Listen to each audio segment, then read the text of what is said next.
Hi everybody, and welcome to our show. This is From This Corner TV, and I'm your host, Marilyn Dayton.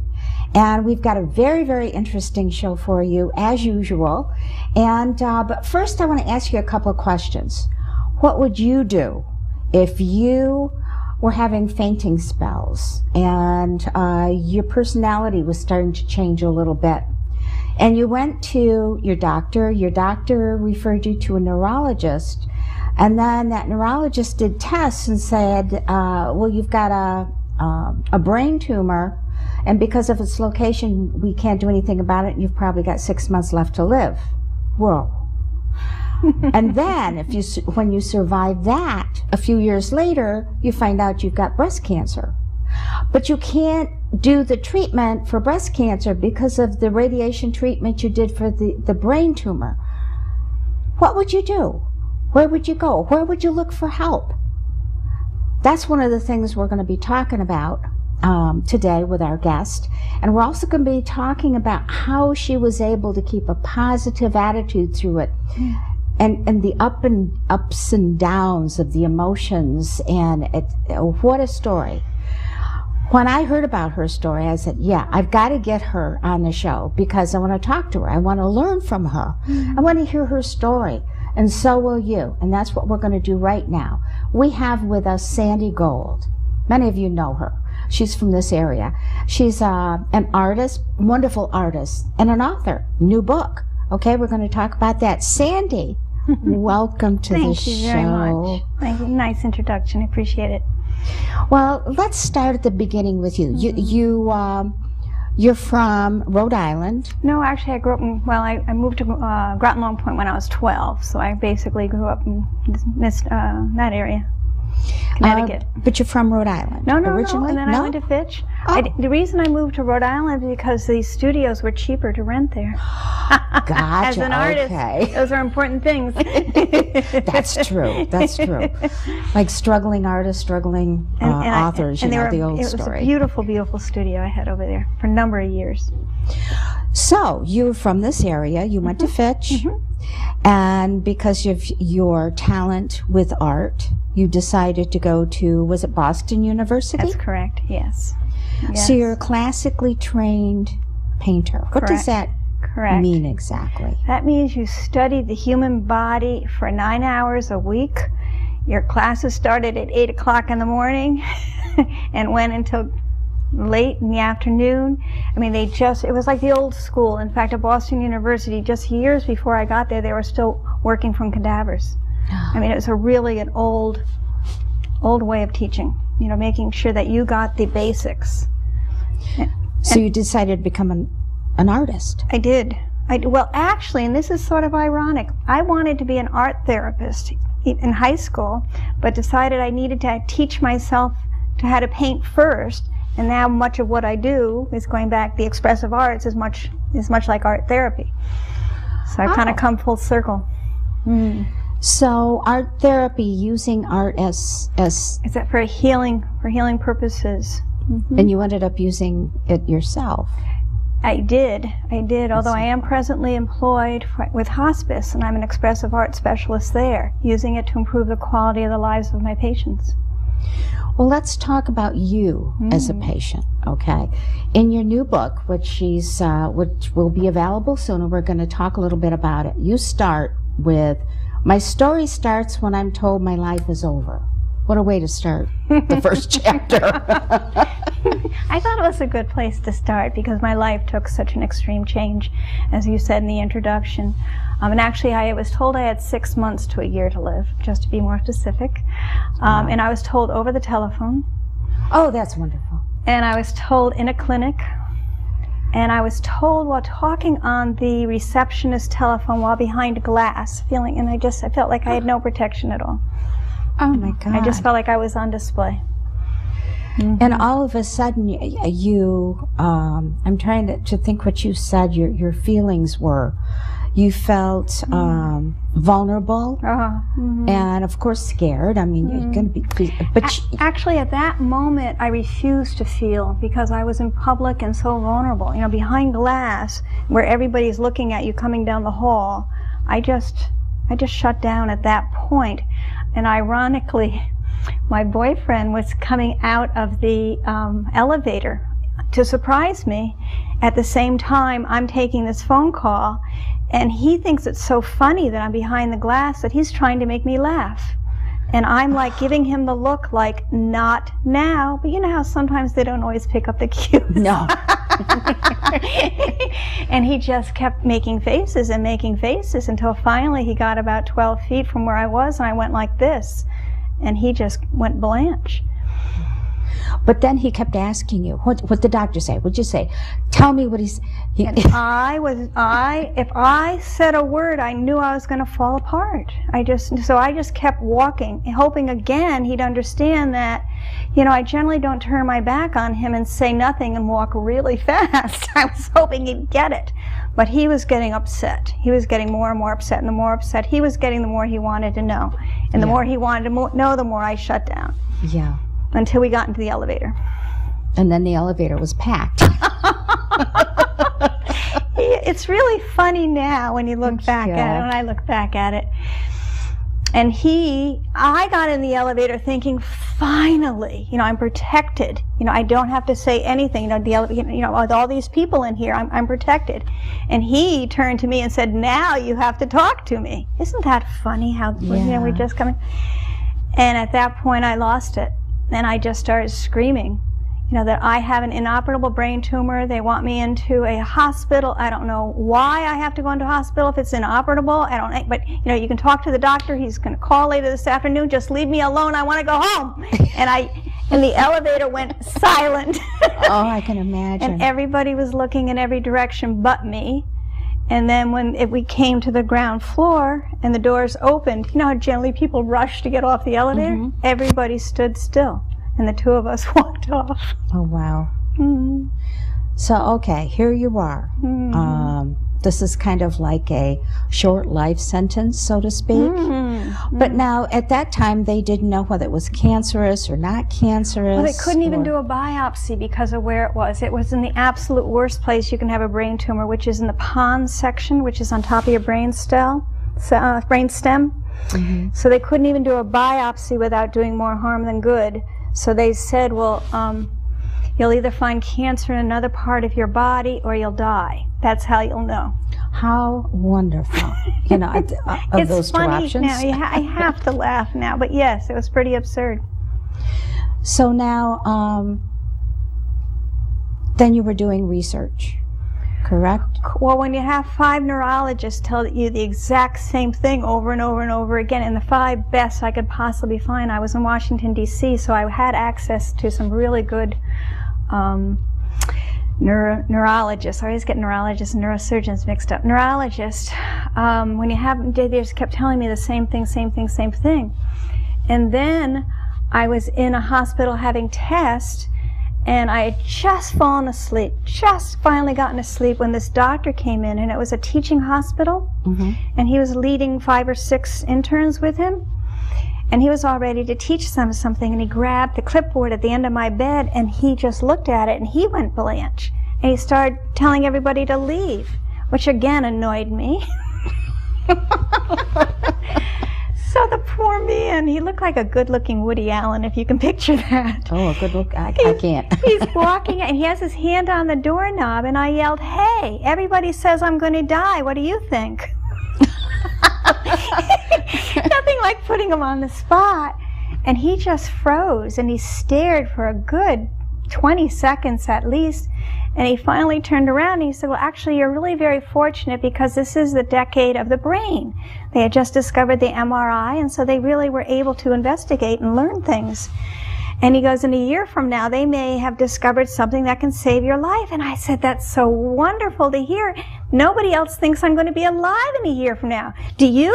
He says, no.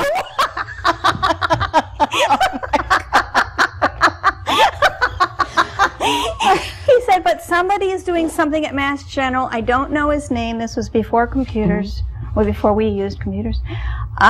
He said, but somebody else will know. And through that, I was led up to the man at Mass General. But before I got there, because I was dating an attorney, he was able to do research at the National Institute of Health, and we got the same man's name. So we knew we were onto something. Oh, good. And that's where you went and met him. Who pioneered the use of the cyclotron machine for medical purposes. The cyclotron machine was discovered during World War II for defense purposes, so to kill, and this man used it to save lives. Wow. 7 a week at that point from all around the world. Every Tuesday he beamed 7 people, and I was fortunate to be one of them. And ironically, he was the only person in the world doing it at that time. And ironically, I went and had a tour of the Waterford Cancer Center that Lawrence Memorial recently built. And I'm just, walking around, and all of a sudden I would go around a corner and a woman introduced a cyclotron machine, and I yelled, "Oh my God!" I said I was beamed on one for a brain tumor. It saved my life. And some little old lady in line said, "And I'm so glad that it did, my dear." Which was so sweet. Oh, wow. But so now they're all over the place, is my point. Yeah. Now the thing is, even he wasn't sure what type of tumor it was. Because the pons, and as it was explained to me, whereas this is a big part of our brain, but we only use 10% of it. The pons is only about this big, and everything that goes in our brain goes through the pons. So it's like a compact car. So it's very hard to read what is there. And the other thing, it affects you. The cancer cannot touch nothing. I mean, not the cancer, I beg your pardon. The brain tumor has to be touching something. And all the doctors thought I was lying because my symptoms were mostly emotional. You weren't having pain at this point. I was not having any pain at all. At all. Mm-mm. But then you started the radiation. But then we got beamed once. Beamed once, One time. And I was told it was the most sensitive part of the brain to get radiation.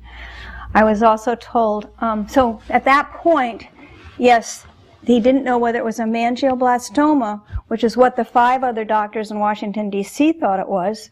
But then he gave it to his his tumor board. Having just had breast cancer, that's been more on my mind, obviously. He showed it to his tumor board, and 3 out of 5 thought it was an arterial venous malformation. But he said, "Sandy, it could have just as easily gone the other way. So you call it whatever you want." Well, I chose to call it a tumor because an arterial venous malformation is actually not a tumor.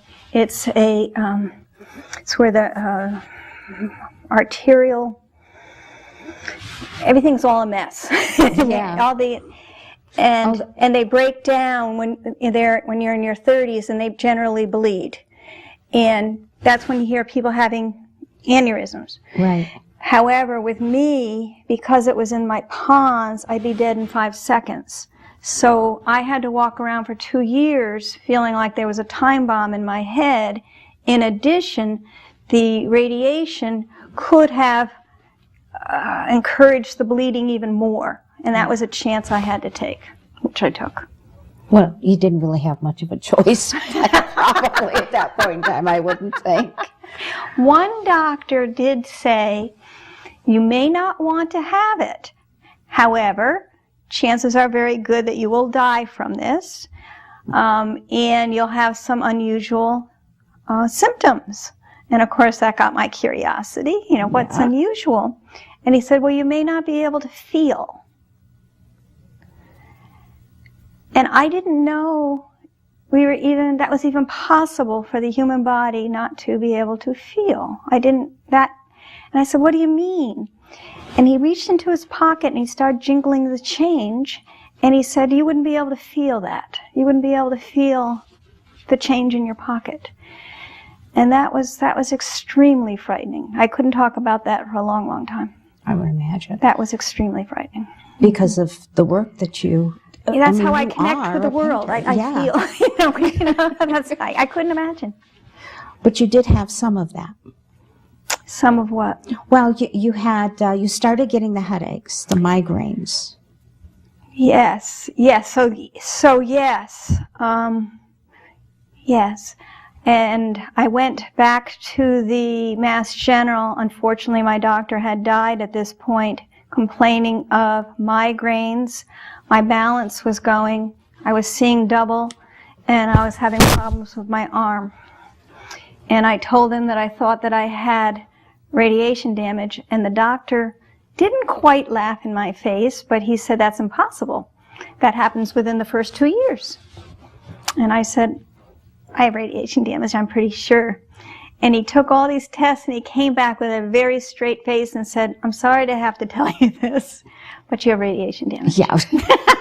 And it had been about 7 years? It had been 7, and I was the first in history to have gone that long. Mm-hmm. Wow. Yeah. So here you were left-handed, mm-hmm. and your left arm was bothering you. Cramping. Mm-hmm. I couldn't address an envelope. By the time I got to the town, I couldn't write anymore. So how were you able to paint? I taught myself to paint with my right hand. Wow. And nobody could tell the difference. That's amazing. Because I kept it to myself. Of course, when you're a professional artist, you don't go around advertising that. Yeah. Yeah. Wow. Mm-hmm. Now, it also gave you pain down your spine. Migraines did, yes. Right down to my toes. Hand, yeah. Yeah. So here you were in pain, having problems, and really so you were wondering, who do I talk to? Who do I go to? Holistic stress management counselor, Dr. Lori Layden, who now is overseeing the trauma at Newtown School for the children and families there. I was very blessed to be able to spend years with that woman. Here she's in Newtown helping me. It just warms my heart that they have her. You know, it just makes me feel so much better knowing that she's there. And she was able to help you. Oh, goodness, yes. And then there was Dr. Lillian, too. Dr. Lillian Poston. What a walking saint she is, yes. I just had lunch with her on Wednesday, and she was all excited because, she's older than my mother. And she went to renew her license, and the woman couldn't believe it. She didn't need glasses. That's amazing. This is what Lillian does. She is amazing. And she said that you got something like post-traumatic stress syndrome, which became popular after the Not popular, but the word we became used to after the Vietnam War. Mm-hmm. And do you think that the stress that you were under was, number one, because you couldn't drive, you couldn't... you had to depend on other people? Well, that was primarily when I was under steroids, when I couldn't drive. However, I was very stoic back then, and it's not something I recommend, but no doctor, no family member ever saw me cry. I just refused. Mm-hmm. That's how I dealt with it. And as both Lori Layden and Dr. Lillian explained that we need to feel our feelings, or they're going to come out in some other ways, and they did. They're going to build up inside. Correct. That's what they're talking about. Correct. And what happened? What made me realize to the extent, even though I've been working very hard at trying to feel things in my body, and I thought I was doing pretty well, I was listening, and I cannot remember his name now, but a senator was rushed off to the hospital with an AVM. And I was working at my computer, and I heard AVM on the radio, and I collapsed. I fell right into my computer. And it was like, my whole body just said, "You're going to give it up now." and that's. I didn't really. I was able to put it together, but I didn't understand the post-traumatic stress syndrome at that point. And it was Dr. Lillian Poston that introduced me to that concept. Mm-hmm. Mm-hmm. And these two women were able to make a huge difference. Huge difference. Yes. So loving. So loving, accepting, gentle, but also nudged really well. Gently nudged in their feminine ways, Now, when you first drove up to Dr. Lillian's house, and the person that drove you got out of the car, why did he get out of the car? I have had a friend, and I won't name him because the story embarrasses him now, But I've known him since I was taller than he. And he tends to be much more conservative than I am. And as his friend, tends to be protective of me, which I appreciate. Mm-hmm. And he offered to drive me to see Dr. Lillian. And halfway there, he said, "So what does this woman do?" And I said, "I really don't know." And he knows that's very unlike me because I do a lot of research. And he goes, "What do you mean you don't know?" And I said, "Well, I'll give you an idea. I got papers in the mail from her, brochures and whatnot. Yeah. And when I opened the envelope, out came angels. Gold angels flew all over. He goes, "Oh, okay." "Okay, I've heard enough." So the plan was that he was going to wait in the car. He had brought a book. Yeah. He had brought a book. And he was going to wait while I go into my appointment. Well, we pull up, and Dr. Lillian has a lot of angels in her yard. Signs of peace and love, and that kind of thing. It's a beautiful old farmhouse built in the 1700s in Hope Valley. It's really lovely. And as I got out of the car, he was getting out of the car. And so I kind of looked over, and he came over to me. I said, "What are you doing?" And he came over to me, and he whispered, "This woman could be a witch." And Lillian and I laugh about that still to this day. He goes, he's not the first person that has thought that, he said. She told me. So by this point, you were doing your artwork, your art. Were you doing any teaching, any art therapy or anything else at this point? Yes. In 1994, 93, I felt as an artist I need to express what it is I had learned and what I'd gone through. And I could feel it in my body. Here I was getting very, focused on my body, and I could feel that there was something I had to do, as many artists have probably shared with you. And I ended up painting a 57-foot mural in the library in Westerly, Rhode Island, and erasing it to express that it's not how long we live our life, it's what we do, and to appreciate every moment that we have. And that got picked up by the Associated Press 4 times, all the local news stations. It was the headline of the Westerly Sun 4 times. It was in People magazine, New York Times. 2020 picked it up. I mean, it just brought people from all over. I think over 10,000 people came to that gallery that month before I erased it. And 2 women came up to me and said, "We're writing a book on expressive arts and we'd love to interview you." I said, "Great, what's expressive arts?" And I studied with them and everybody that ever wrote a book on expressive arts at that time, because I had thought it was something very personal to me. And should I tell the story now, or should I wait until the second half? We're going to show artwork in the second half. Okay. But we'll come back to that story, yes. All right. And then you'll understand how I started doing expressive arts before I even knew that it had a word or that other people were doing it, and why I didn't want to share it with anybody else at that point, because it really became a tether of my life. Well, there's something else that then happened shortly after that you were diagnosed with breast cancer. That actually was most recently. Oh. There's much more time in between. I was diagnosed with a brain tumor in 1986, December of 86, and breast cancer 2009. Oh, wow. Told I needed to get a mastectomy in 2011, and said no, and declined. Now you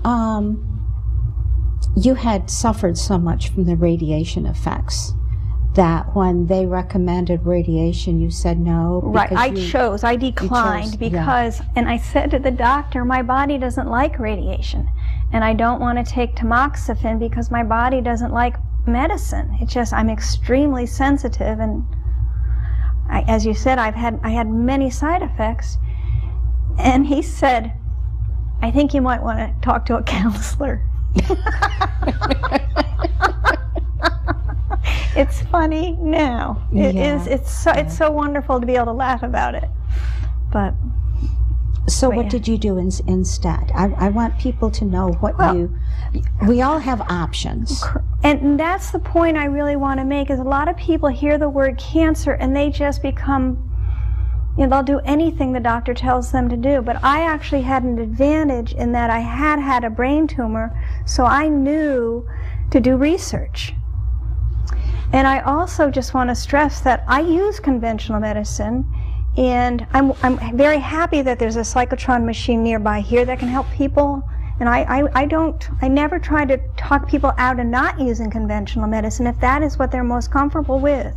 Right. And I did have 2 lumpectomies before I did what I did. So I was going the conventional route. I really believe in integrative medicine, and I think that's really important, because I'm not against, I'm just for the best thing possible for each, and we're individuals, and so only we can choose.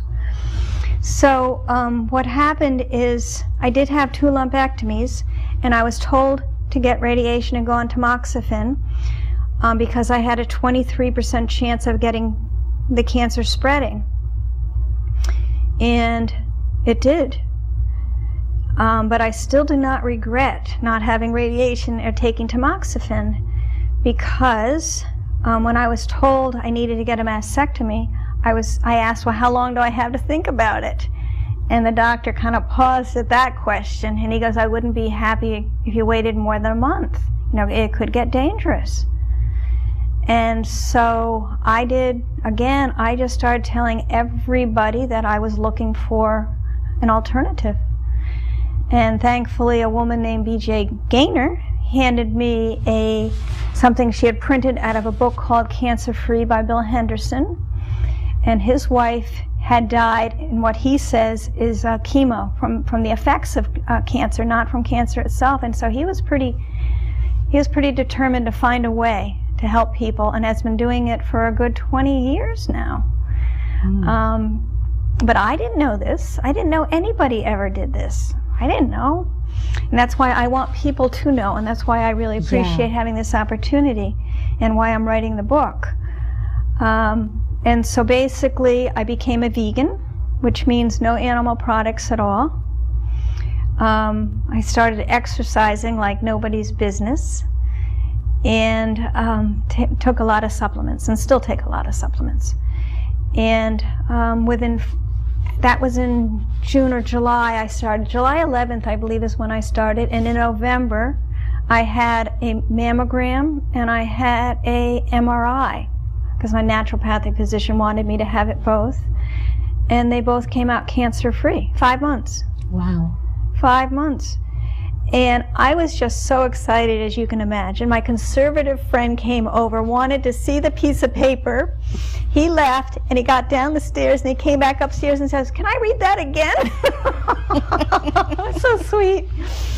And so I couldn't wait to tell the doctor, because I thought, great, then he can share it with with the world. He can help more people. Blah blah blah. Well, naive me. He walked into my appointment, and the first thing he said is, "Why haven't you had your mastectomy?" And I said, "Doctor, have you seen my test?"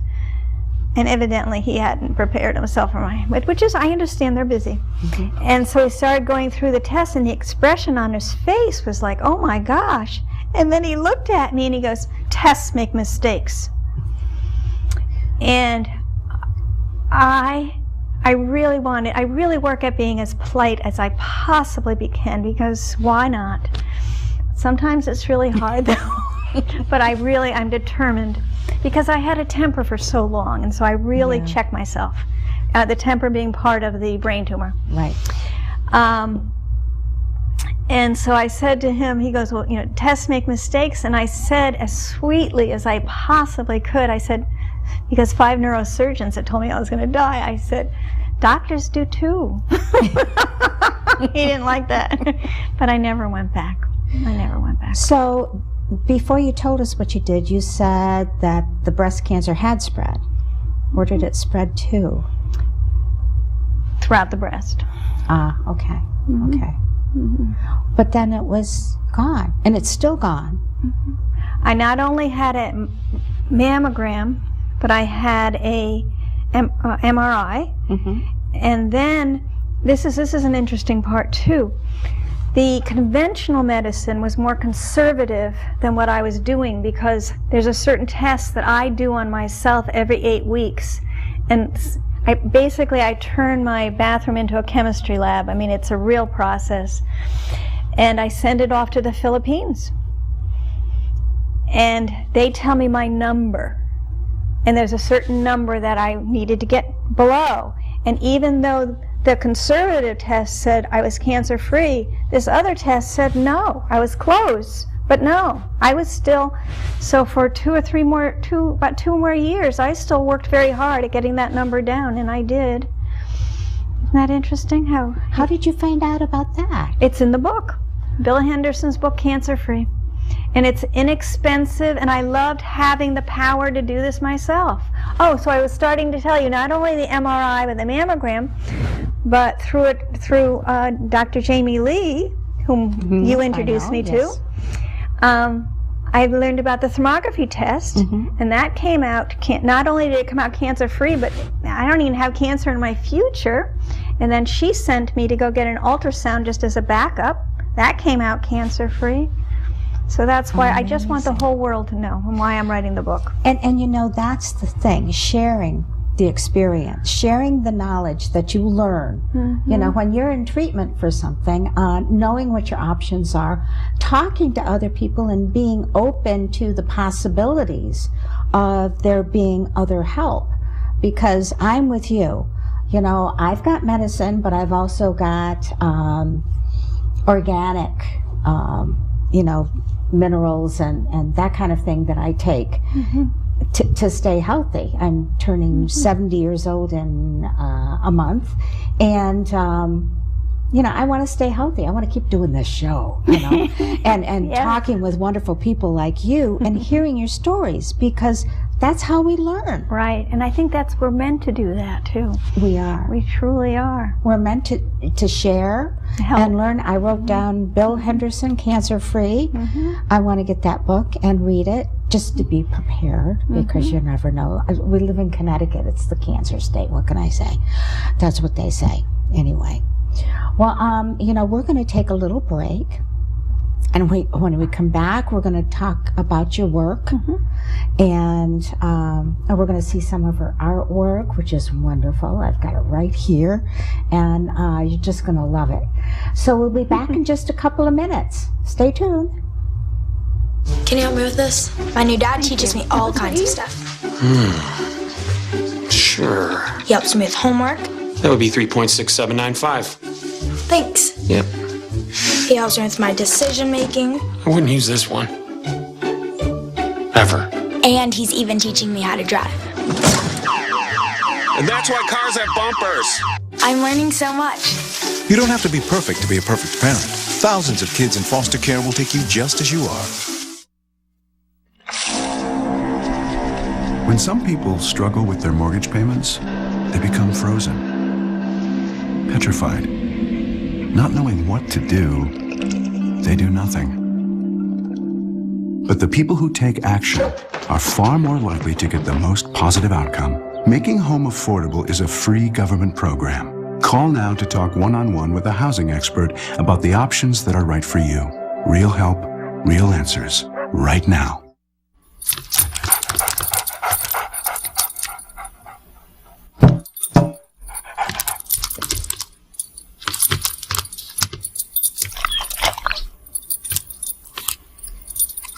There's a shelter pet who wants to meet you. Meet one today. Visit theshelterpetproject.org. Adopt. Up, college is hard. Down, those books are heavy. My sport is football, but my passion is education. Right up here. So every year I take promising high schoolers on a college tour Lights there, darts there. to show them that higher education means a brighter future. My name is Nnamdi Asamoah. I don't just wear the shirt, I live it. You can be a reader tutor, or mentor too. Take the pledge at liveunited.org/volunteer. Do you wear this?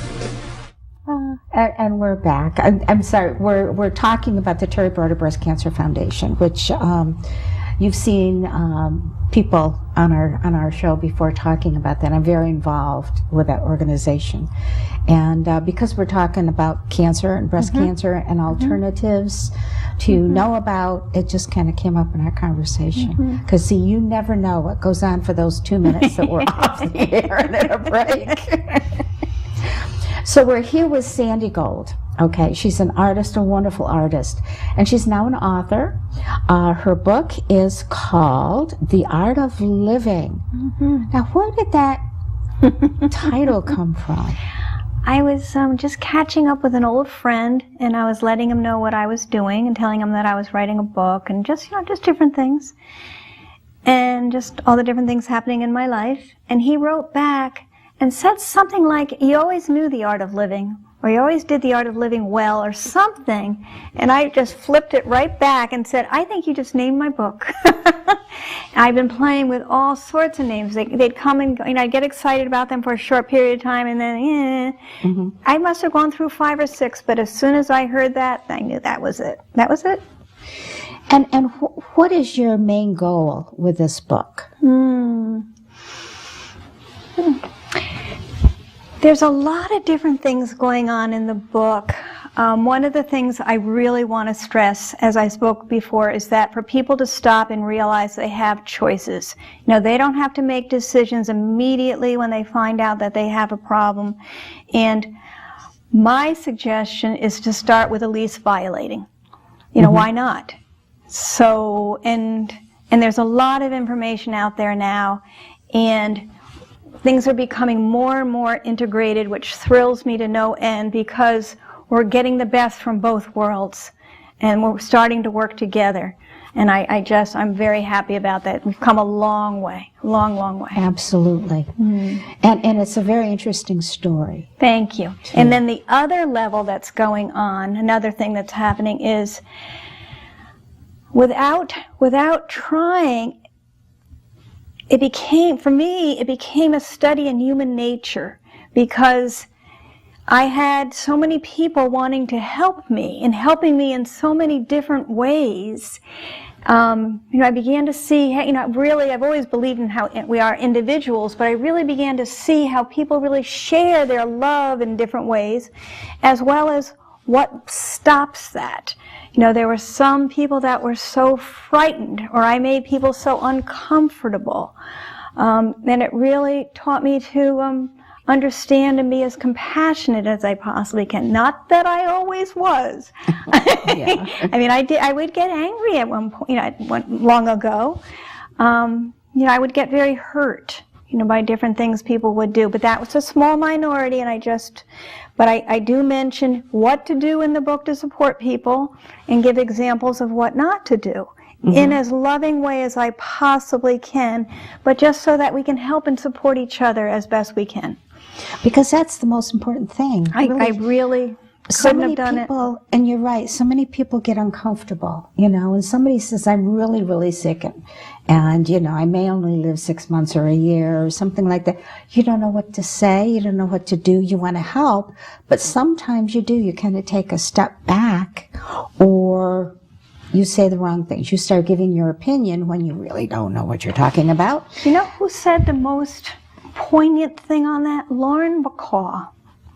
She was being interviewed on National Public Radio, and there's a great deal of difference between she and her husband. What is his name? Well, the first one was Humphrey Bogart. Humphrey Bogart, that's what I mean. And she was talking about him getting cancer. And the interviewer said, well, what was that like? And she goes, we never talked about it. And the interviewer said, you never talked about it? She goes, well, he would talk about going to his doctors and whatnot, but no. She goes, it's really important. And here she was so young, too. I figured out she was in her 30s when she figured this out. That the sick person takes the lead, and you follow their lead. If they want to talk about it, talk about it. If they want to act like the sun is shining and that's the most important thing, the sun is shining and that's the most important thing. I thought that was, I almost drove off the road when she said that. I was so excited, and that's a quote in my book. I thought that was wonderful. The sick person takes the lead. That is. Let them be the guide. Because everybody is different, even the sick people, and how we want to deal with it, and even at different phases, how I wanted to deal with it. As I said, there was times I didn't want to talk about it, and other times I certainly did. Absolutely. And you're ready now to talk about it with the world, with the book. And to laugh about it and to giggle is just so much fun. And yes, to share it with the world. And I've learned so much just writing, about what has happened to me and how the whole process. It's been really good. Writing is very therapeutic. Absolutely. And in all instances in life, I found. I've always been a writer, even when I was a kid. Which, I don't remember too much about it, but my mother said I was always writing. I was always in my room writing things down. Heaven only knows where that is right now, all these years later. But now writing a book and then getting it published, it can be kind of an expensive thing. Now you've had a lot of expenses through the years. So how can someone help you get your book published? I just started, I just was writing. I've been writing for on and off for 20 years, and I'm very close to the end, And I just innocently, I knew I had to paint the mural. I knew that this book had to be. And so there wasn't any question in my mind that it would be. And then different people started saying, what you had said too about how expensive publishing is. And so I looked up how expensive publishing is, and it was like gulp, okay, now what do I do? But I really didn't want it to distract me from my writing, but I found that it was, and so I knew I had to come up with a solution, and that's when I discovered a friend of mine had suggested crowdfunding to me. And a lot of people don't know what crowdfunding is, but again, it's about everybody pitching in and helping. Whether people can contribute $5 or contribute as much or as little as they want. And so that's what I've done. I just uploaded my page yesterday to crowdfunder.com. And then /Sandy Gold. And there it is. There's the address right there. Write it down, people. There it is. And as I said, anything would be very helpful. And there's another address that we're going to need to put up too, which is Sandy's website. And it's simple and easy to remember because it's her name. It's sandygold.com. Now, on that website, I've taken a look at it. Now, you were interviewed by 2020. They did a segment. They spent days. And for a 12-minute segment, they spent days. Well, yeah, it's kind of like making a movie, Right. But that's up on your website. That is on my website. Wonderful. Yes, Catherine Cryer is the woman who interviewed me. Yes, I remember that nice name. woman. And years later, I got a phone call from Better Homes and Gardens editor, and they were doing a story interviewing journalists as far as what story that they covered affected their lives most. And this woman said, most people said war or some, very famous person or something. Or no, they never said a person. She says, and Catherine Cryer said you're the only person and you're not a famous person. So I thought that was really sweet. Wow. Yeah. That's wonderful. Really. She was lovely. She is lovely. But she was good. And you know what? Your art, you had some trouble with it. We talked about that on the first half because of your left arm getting cramped and being left-handed, and that's where you do your artwork. She mentioned that she taught herself to paint with your right hand. Because painting really is in the head. It really is. I mean, at least that's what I told myself. Yeah. But you really have to understand the concept in order to do it. And I think because I went to the school that I went to, and it was really ingrained in me so much, and also because I knew I had to do it. I mean, it wasn't really, so if your left hand doesn't work, you just use your right one. Yeah, exactly. Well, let's see some of this artwork and hear the stories behind it. Okay. Let me first start by saying, I was diagnosed with a brain tumor December 4th, 1986, and I went up and met Dr. Kjellberg probably in February, And so then it was a wait before, because there was a waiting list. And so I had an afternoon to myself, and that's when I crashed. You know, up until that point, it was, you know, just trying to find something to save my life, and finally found him, and then came home, and it hit me.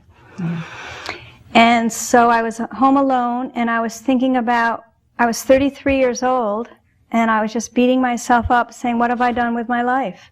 You know, I compared myself to, you know, friends who were, I had a friend who was an attorney, a friend who taught school, you know, all these other, you know, and I was just making marks on paper, is what, I mean, I was beating myself up. And then I thought back at the paintings that I had done that year. And I had done a painting of dead carnations. I mean, who paints dead carnations? Sandy Golda. I did a painting of a woman holding, it was a drawing of a woman holding onto a grave.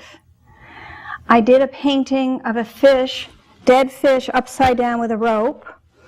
And I did a painting, which I will show you in a moment, of my grandmother, whom I'd never met because she died of a brain tumor prior to my birth. Mm.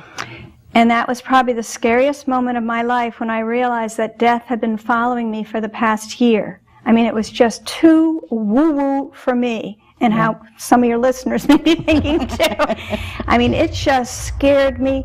And you know, like the cartoon characters, when they run off the cliff, they go, woo, to back up? Mm-hmm. That's what I did, because I knew I mean, tripping out was the expression we used back when, but you know how I was not in a good place, and I had to go woo, woo, woo, woo, woo.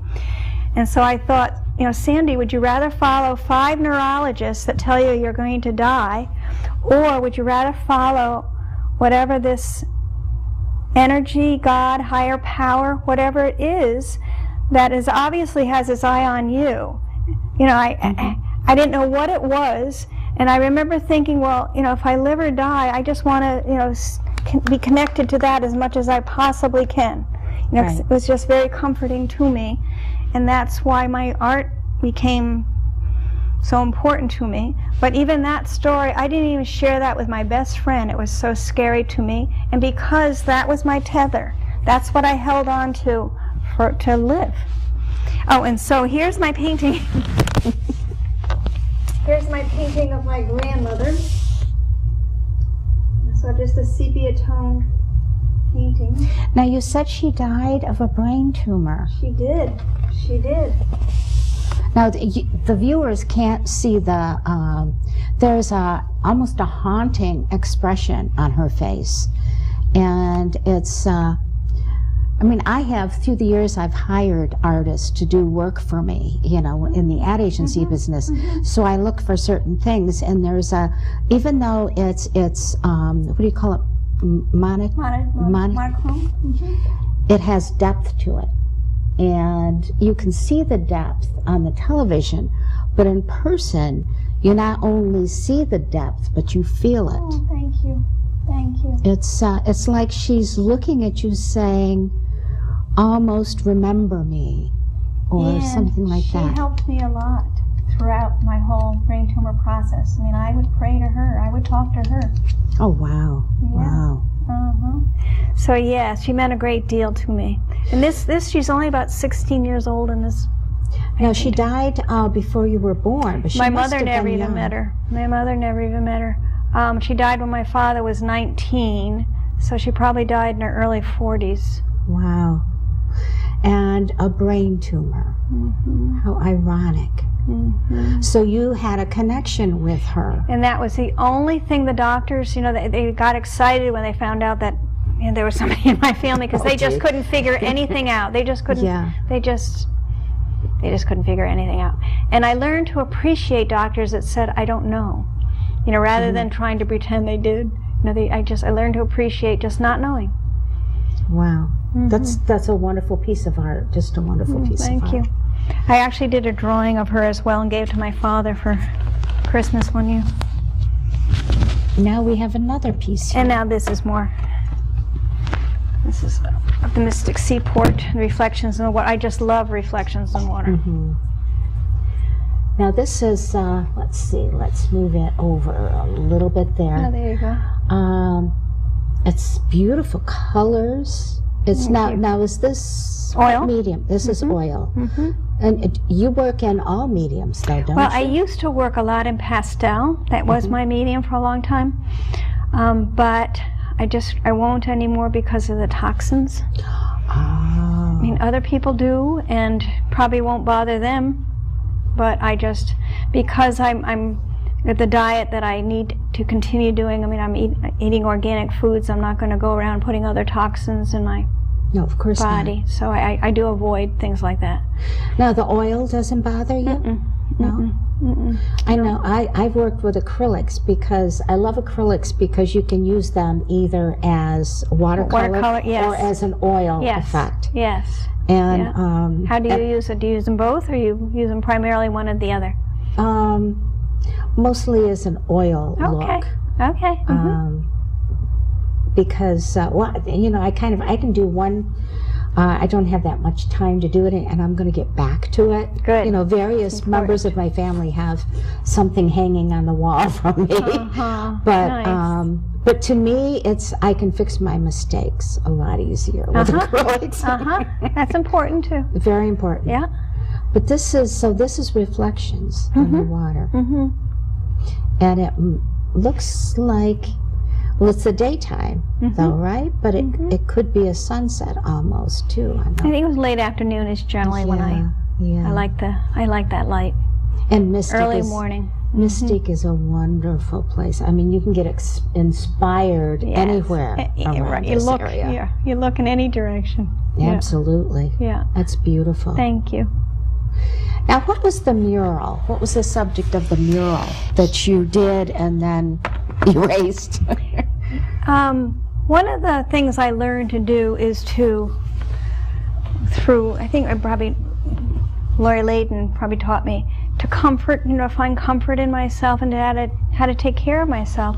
And one of the things I've always done is to walk in nature and to look at various things.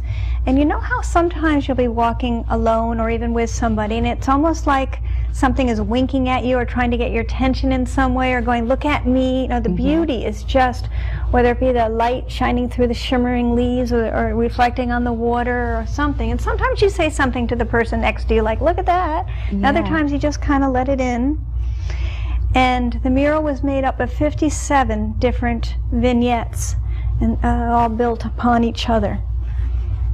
Yeah, it was different. And then the top was the entire horizon going around Groton-Long Point. So you could recognize North Dumpling, you could recognize different things. So it was the water and then that horizon. Yeah. Wow. I wish I could have seen it. Is there a picture of it anywhere? Oh, you can see the video, for sure. Oh, okay. I did not take any pictures of it because I just wanted to stay pure because I was erasing it. However, many people did, and there are more pictures on my other website. There were more on, but you definitely can see the video. And Polaroid came down one day. These men in suits walked in, and at the time, I was really being my purest self, and they wanted to take a picture of it. They wanted to see, meaning close down the gallery to visitors, and I was being a little protective. And the guy says to me, look it, my boss read your story. I can't go back to him empty-handed. He goes, I can make you a millionaire. He goes, I'll do brochures, I'll do whatever you want. He goes, I can't go back empty-handed, please. So they did. They spent at least an entire day lighting and photographing this digital process, and you literally open up this Polaroid that's about this big, and for people who donated, I opened a fund, a Gold Schellberg fund, for people who couldn't afford to have the treatment that I had at Mass General. For people who donated $1,000 or more, they got a framed Polaroid print of my mural. And that was announced on 2020. Wow, that's amazing. And I wasn't going to go on 2020. I wasn't going to do the Polaroid, but when I was able to figure it all out, that I can, if I do this and I can do this, and they can announce it, and then they can get the fund, that it all worked. Exactly. Yeah, it's a wonderful. I'm so glad that you were able to join us today. No, it's just like, it's my pleasure. I mean, when I'd met you, it was maybe 3 years ago or something like that. We met in Westerly with We Leanne. had dinner at Noah's. We did. We had dinner at Noah's, and I didn't get to know you too well at that point in time. But then I've seen you since then. At The Mermaid. That's right. And I just knew that, you know, especially when I heard about the book and I said, okay, it's time. It's time to hear the story and tell the story. And I'm just so grateful. Thank you. For you Thank you for coming having on. me. Thank you Appreciate for it. sharing everything. It's wonderful. And I'm going to go on her website and look at that 2020 video. It's I'm going to find the time to do that before I leave for Japan. So okay. So remember, Bill Henderson, Cancer Free, that book. It sounds like a really, really good one. One of the things that I always do towards the end of the show is I read some announcements. We've only got one tonight, and it's one that I've talked about before, which is Sophia Sees. SophiaSees.org. Now, this is the Dinner in the Dark, which is going to be happening on November 15th. And it's an evening to benefit Sophia Sees Hope. And they're looking for a cure for blindness. And so if you haven't written that down before, write it down now. And you've got a couple of days yet, because this is going to be on the 12th and 13th, so you can still go. And I wanted to tell you that my next show, we're going to be focusing on veterans, and we're going to be focusing on the men and the women in service that keep us free. And it's going to be running on Thanksgiving. So please join us on that show. And I'm just so happy you were able to join us today. And thank you again, Sandy. It was wonderful. And if you know someone that's got a story to tell, or something that's very interesting that you feel would be beneficial to all of us, please send me an email to the bottom of the screen, fromthiscornertv@gmail.com. And remember, you can always go to the website and get the list of all of our previous shows. And thank you again for joining us. And we will see you next time on From This Corner TV. That was